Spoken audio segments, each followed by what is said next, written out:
son chanoq yemirilishi bilan og'rigandim. O'sha Covid asorati deb tashxis qo'yishdi o'sha doktorlar, apparatga tushganman. 4 o'ng tomonimda, 3 chap tomonimda. Yo'q, hasata yo'q. Uxlanganmi? Yana qolib, yurolmay qoldim. Endi og'riq juda qattiq bo'lganda, hech chidolmay qolganman. Ana shu og'riq qoldiruvchi ukollar bilan, dorilar bilan, tabletkalar bilan ishonch uyg'ongani opam ham xuddi shu nima bilan Chanoq yemirilishi. davolanishdi. O'zingiz zararni yopaysiz. Ha, 6 oy deganda ular yaxshi bo'lib ketishdi. Birinchi kelgan mana shu nogiron bo'lib qoldim deb Qo'rqdingizmi? qo'rqqanman. 27-28larga kunlariga borib, shunaqangi qattiq og'ridi. Dahshatda. 3 kun 4 kun shunaqa og'riq bo'lib turdi, keyin o'tib ketdi. Xudoga shukr, hozir yuribman, mana baliqlarga borib kelyapman. Assalomu alaykum, hurmatli yurtdoshlar, guruhdoshlar, kuzatuvchilar. Yana vodiydamiz, yana bir bemorimiz o'zini sog'lig'ida katta o'zgarishlar his qilibdi. Shuning uchun akamiz bilan suhbatlashgani, hattoki ismlarini ham bilmayman to'g'risi. Manzilda hozir so'rab oldim, zo'r topib keldik. Kelinglar birgalikda o'zlaridan hammasini podrobniy so'rab olamiz. Tog'a, assalomu alaykum. O'zingizni tanishtirsangiz, ism, familiyangiz, bizlar qayerda joylashganmiz, nima bilan og'ringansiz va hozirgi kunda o'zingizni qanchalik yaxshi his qilyapsiz? Shular haqida qisqacha gapirib bering. Men To'rayev Solijon Husanovich bo'laman. Konizar qishlog'i, O'zbekiston tumani. Konizar qishlog'i. Shu son chanoq yemirilishi bilan og'rigandim. Nechanchi yili? Shu ishmisam 23. 2023-yil. Ha, Covidda boshlandimi deyman-da. Ha, o'sha Covid asorati deb tashxis qo'yishdi o'sha doktorlar, apparatga tushganman. Keyin nechanchi stadiya berishdi? Nechanchi stadiya yemirilish edi? 3-chi, 4-chi. Oo, oxirgi darajamida 3-4. 4 o'ng tomonimda, 3 chap tomonimda. O'zi vodiyda juda ham ko'pchiligida shu 3-chi, 4-chi daraja, ya'ni oxirgi daraja yemirilishda juda ko'p chiqyapti oxirgi paytlar.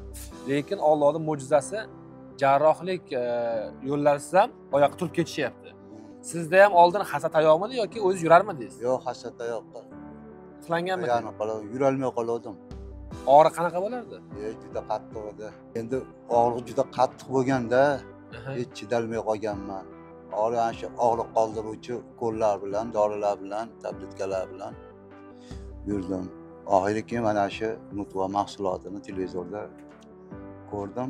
Unga ham ishonmadim birinchi. Boshida ishonmadingiz-a? Yo'q. Qanday ishonch uyg'ondi keyin? Ishonch uyg'ongani opam ham xuddi shu nima bilan Chanoq yemirilishi. davolanishdi.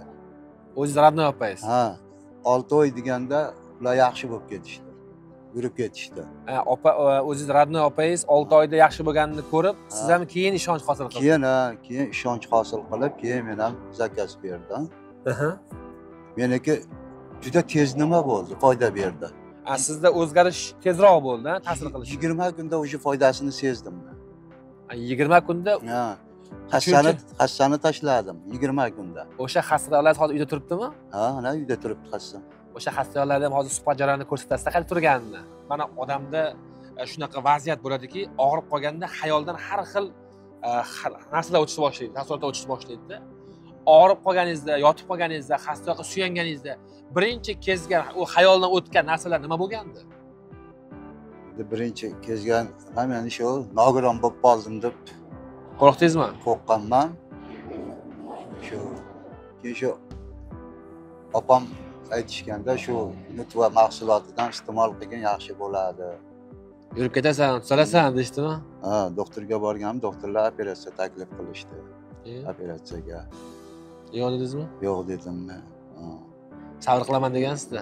Ha, endi shu mahsulotni iste'mol qilib ko'raychi deganimdan keyin o'sha juda tez nima bo'ldi, ta'sir qildi menga. Shu 20 kunda o'sha hassani tashladim. Shu 27-28larga kunlariga borib, shunaqangi qattiq og'ridi.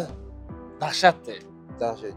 Yana chidolmadim. Bu dori ham bo'lmas ekan edi. Ha, foyda bermaydi ekan dedim-da. Meni aldash taqdirda og'riq qoldiruvchi bor ekan deb o'yladingizmi?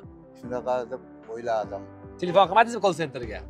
Qilganman telefon. Nima degansiz telefon qilib? Telefon qilib shunaqa juda qattiq og'riyapti desam, shu bir hali qo'zg'ab oladi bir. O'sha davolash nimasiga yetib kelibsiz.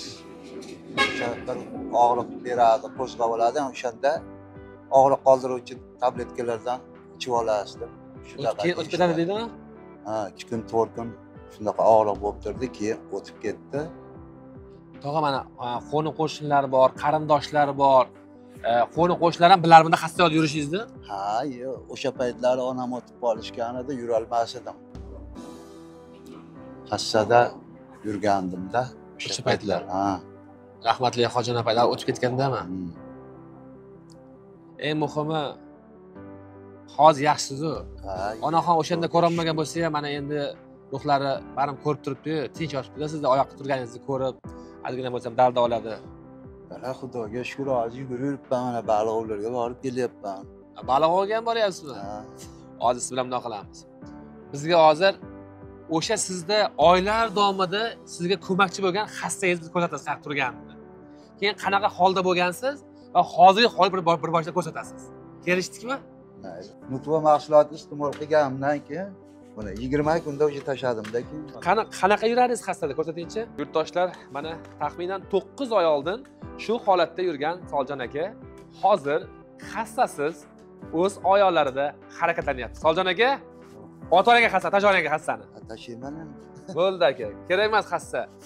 Yurtdoshlar, mana endi xastasiz 3-4-daraja son chanoq yemirilishi bilan og'ringan Soljon akamiz o'tkazib yubormanglar, bu tomonga qaranglar. Baliq ovga borib yuribdi. Baliq olayotgan ekan, baliq. Qanaqa baliqni ushlayapsiz endi Soljon aka? Hammasidan ushlayapti. Yurtdoshlar, suhbat jarayonini o'tkazib yubormanglar, chunki bunaqa jarayonlarda ijtimoiy YouTube orqali, tarmoq orqali ko'p kuzatib borishinglar mumkin, chunki ijtimoiy tarmoqda juda ham ko'p yurtdoshlarimiz shunaqa yaxshi kayfiyatlarda o'zlarini yaxshi his qilib yurgan yurtdoshlarimiz soni kundan kunga ortib bormoqda.